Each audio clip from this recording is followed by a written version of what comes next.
伟大、光荣、正确的中国共产党万岁！2013 সালে চীনের president Xi Jinping belt and road initiative BRI ঘোষণা করেন, যা প্রাচীন সিল্ক রোডের আধুনিক রূপ। এর লক্ষ্য হল এশিয়া, ইউরোপ ও আফ্রিকার মধ্যে সংযোগ স্থাপন করে বাণিজ্য ও বিনিয়োগ বৃদ্ধি করা। BRI এর দুটি প্রধান উপাদান রয়েছে, যেমন সিল্ক রোড ইকোনমিক বেল্ট, স্থলপথে চীনকে ইউরোপ ও এশিয়ার বিভিন্ন দেশের সাথে সংযুক্ত করা, এবং মেরিটাইম সিল্ক রোড সমুদ্র পথে চীনকে দক্ষিণ পূর্ব এশিয়া, আফ্রিকা ও ইউরোপের সাথে সংযুক্ত করা।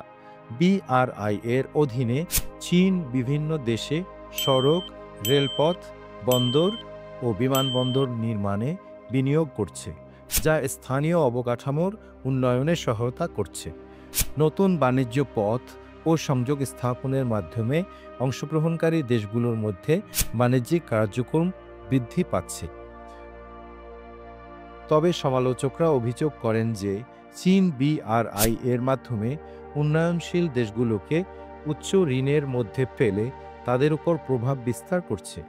উদাহরণস্বরূপ, শ্রীলঙ্কার হাম্বানটোটা বন্দর নির্মাণের জন্য চীনের কাছ থেকে নেওয়া ঋণ পরিশোধে ব্যর্থ হওয়ায় বন্দরটি চীনা কোম্পানির কাছে 99 বছরের জন্য লিজ দিতে হয়।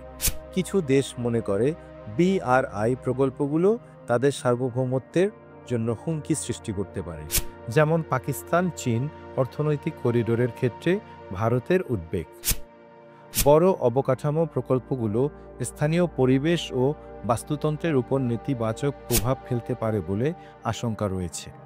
বেল্ট অ্যান্ড রোড ইনিশিয়েটিভ একটি উচ্চাভিলাষী প্রকল্প, যা বৈশ্বিক বাণিজ্য ও অবকাঠামো উন্নয়নে গুরুত্বপূর্ণ ভূমিকা রাখতে পারে। তবে এর সাথে সংশ্লিষ্ট ঋণের ফাঁদ, সার্বভৌমত্বের উদ্বেগ ও পরিবেশগত প্রভাব নিয়ে বিতর্কও রয়েছে। অংশগ্রহণকারী দেশগুলোকে এই প্রকল্পের সুফল ও চ্যালেঞ্জ উভয়ই বিবেচনা করে সিদ্ধান্ত নিতে হবে।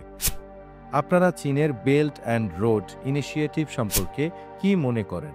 আপনার মতামত, প্রশ্ন ও কমেন্টে শেয়ার করুন। ভিডিওটি পছন্দ হলে লাইক ও সাবস্ক্রাইব করতে ভুলবেন না।